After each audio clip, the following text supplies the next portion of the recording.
바울이 한국 교회를 뿐만 아니라 기독교 역사에서 남겨놓은 굉장히 중요한 권면이 바로 쉬지 말고 기도하라라는 것인데, 이것을 우리 시대에 역사적으로 이어갈 수 있는 굉장히 중요한 실천 중에 하나가 바로 철야 기도회라고 봅니다. 짧은 시간 동안 기도 모임을 위한 기도는 대부분 기도의 제목에 집중하거나 특정한 어떤 일이 있는 그 사안에 집중하는데, 철야 기도회의 방식은 기도의 제목도 분명하지만 연속적으로 기도해야 된다는 것을 오늘날에도 실천할 수 있는 굉장히 중요한 방식으로 볼 수 있고요. 또 하나는 이제 초대교회, 그 다음에 중세, 종교개혁 시대, 근현대사 교회 시대를 보면 바로 바울의 이 권면, 연속적으로 기도해야 된다라는 것을 오랫동안 지속적으로 실천하기 위해서 노력을 했습니다. 그 연속선 안에서 한국교회가 기독교의 어떤 역사적 계승을 하기 위해서 가장 중요한 실천으로 저는 봅니다.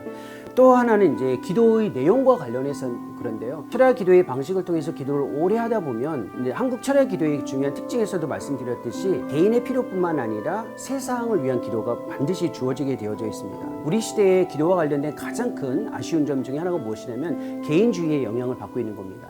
나와 관련되어져 있는 사안에 있어서는 굉장히 기도가 집중할 수 있고 또 열심히 기도하고 굉장히 마음을 담아서 기도하지만 나와 직접적인 상관이 없는 사람들을 위한 기도를 하는 거 굉장히 어려워하고 있습니다. 하지만 뭐 최소 5시간, 6시간 이상의 기도를 하다 보면 개인의 문제에만 집중할 수가 없거든요. 그럼 철야 기도의 방식을 통해서 긴 시간 동안 기도를 하다 보면 반드시 나와 다른 사람들, 또 우리 지역을 위한, 또 세상을 위한 어떤 기도에 참여할 수 있기 때문에 이런 점에서 우리 시대의 가장 치명적인 문제인 개인주의를 극복하는 데 있어서 굉장히 도움이 될 수 있다고 저는 생각을 합니다.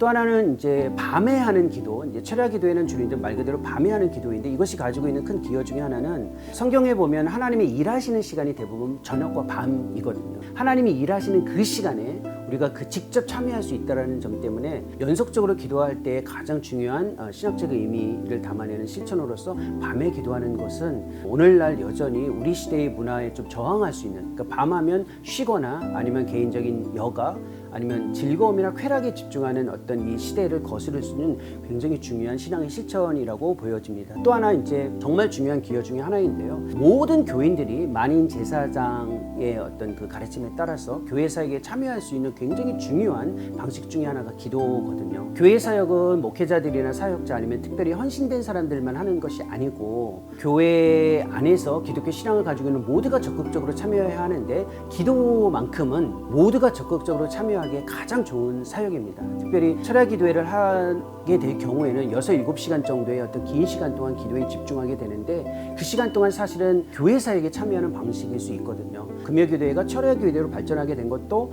성도님들의 자발적인 참여에 의해서 이루어졌고, 이것은 기독교 역사에서 수도사들이 특별히 집중해왔던 사역이었는데, 한국교회는 수도사들, 즉 특별히 부름을 받은 사람들만 사역을 하는 게 아니고 성도님들이 직접 연속적으로 기도하는 일에 적극적으로 참여할 수 있는 기회와 가능성이 열려집니다. 이런 점에서 성도님들이 직접 전 세계 기독교 역사에서 찾아보기 어려운 하나님의 사역에 참여한다는 이 점에 있어서는 철야 기도회가 가장 좋은 실천 방식 중에 하나라고 봅니다.